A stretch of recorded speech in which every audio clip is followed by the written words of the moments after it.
So wie hier vorne habe ich das gemacht. Oder hier hinten.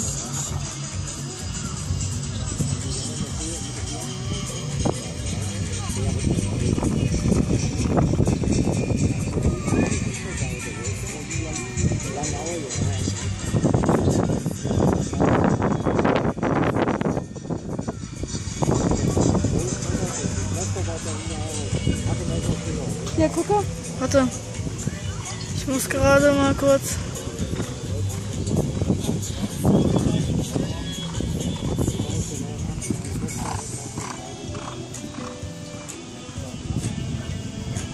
Bin gleich fertig.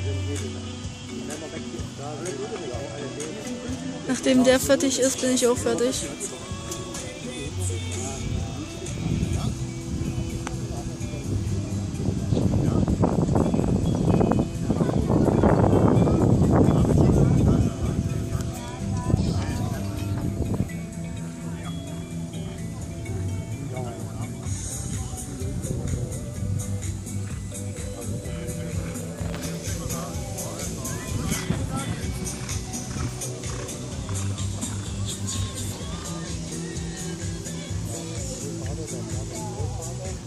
Strafpunkt frei, das Ergebnis für Oliver Kammermann in der zweiten Phase 31,65 Sekunden und mit diesem Ergebnis rangiert er momentan auf Rang 2 in der laufenden Wertung.